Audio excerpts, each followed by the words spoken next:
Hello, I'm Matt Galloway, and this is the Current Podcast. It may be a glimmer of hope in Sudan's ongoing civil war. The country's paramilitary faction, called the Rapid Support Forces, or RSF, has agreed to a humanitarian ceasefire proposal. Sudan plunged into civil war in 2023 after a struggle for power broke out between the government's army and the RSF. The RSF is accused of committing atrocities against non-Arab groups. It's estimated that at least 150,000 people have been killed in the fighting, at least 14 million people displaced. The UN calls it one of the worst humanitarian crises of the century. Last week, the violence escalated after the RSF seized the city of El Fasher in North Darfur. Officials say RSF fighters killed as many as 2,000 people. Humanitarian groups say it appears to be ethnic cleansing of indigenous non-Arab communities. Sudanese Canadians are calling on the Canadian government to do more to stop this war and provide humanitarian aid. Kahlid Medini is the chair of the African Studies program and a professor of political science at McGill University. Kahlid, good morning. Good morning to you. What has it been like for you to watch what has been happening in Sudan from abroad?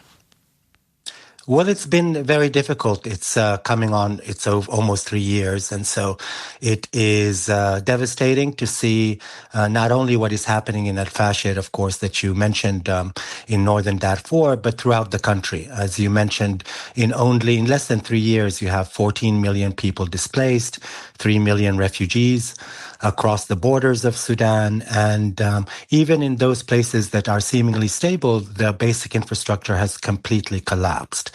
And of course, it's devastating to see that on a daily basis. One worries about one's family, but also the country. And I think policymakers increasingly are worried about the entire region and the stability of the region. And so it's a concern to Sudanese, myself, but also the international community and everyone who cares about human rights. You have friends and family still there. How are they doing?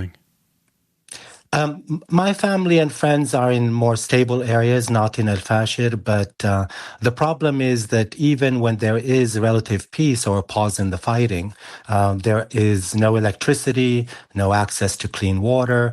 The epidemic of cholera has really plagued the entire country. So it's very difficult. At the same time, some of my family have evacuated to Egypt, which is something that we're grateful for.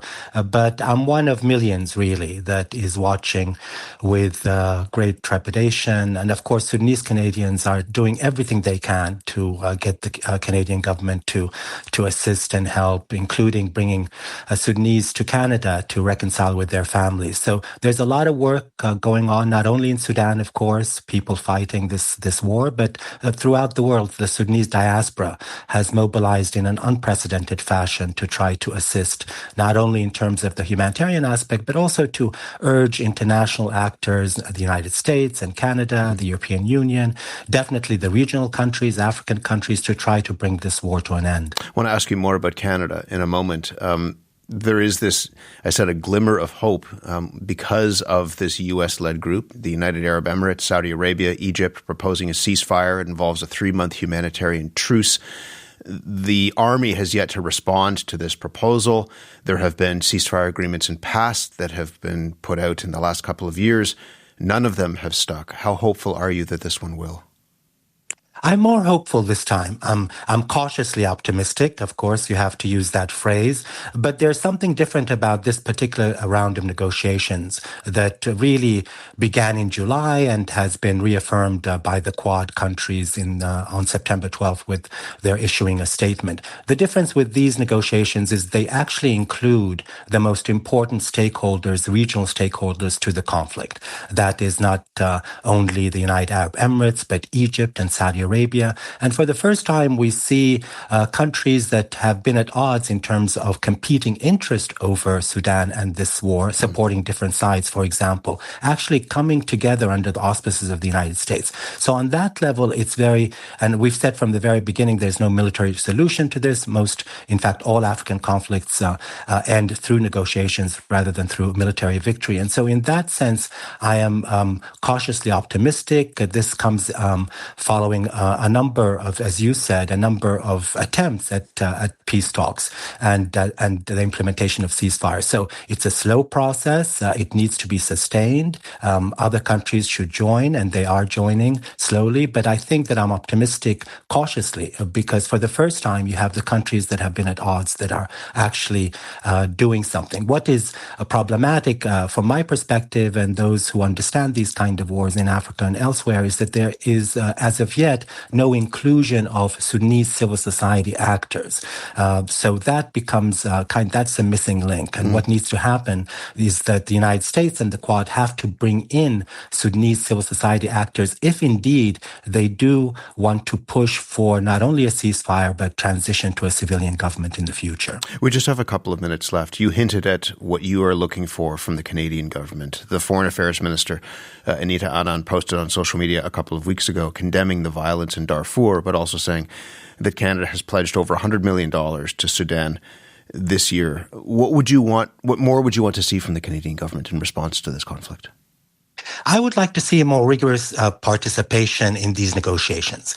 One kind of recommendation that many have put forward, including in the Globe and Mail, is to appoint a special envoy to Sudan and the Sahel region. I think first and foremost, the Canadian government understands that this is a very volatile region. It has a potential to destabilize and has destabilized the entire region. It ranges from the Sahel region to the Red Sea region. So I think the appointment of a special envoy to Sudan and the Horn of Africa and the Sahel is extremely important. There is, in addition to the push for humanitarian intervention, also I would really, kind of recommend that the Canadian government joins, even in an informal way, the Quad in pushing for a ceasefire and a negotiated settlement. And I think the Canadian government is really well placed because it's relatively neutral in the conflict to use its good offices to bring in what is also missing, and that is the participation of African countries, including the regional bloc of the Horn of Africa, IGAD. So Canada has a humanitarian role to play, which I think it is very, well placed to do, but it also has a political role to play. And I would like to see a more rigorous intervention politically as part of Canada's Africa strategy, which it released last year in March, if you recall. So I think that item of security and peace that is central to to Canada's Africa strategy would be promoted with an appointment of an envoy that sustains these negotiations and joins the Quad in trying to seek a truce and then a sustainable kind of ceasefire, and then, of course, a transition to a civilian government. Optimism, even cautious optimism, has been hard to find over the course of this war. I will take your cautious optimism to heart and hoping that better days are ahead. Kahlid Mustafa Medini, thank you very much for this. Thank you. Kahlid Mustafa Medini is chair of the African Studies program and a professor in the Department of Political Science at McGill University in Montreal.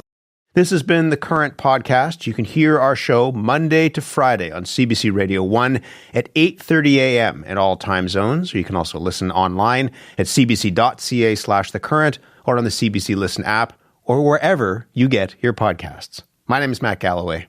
Thanks for listening.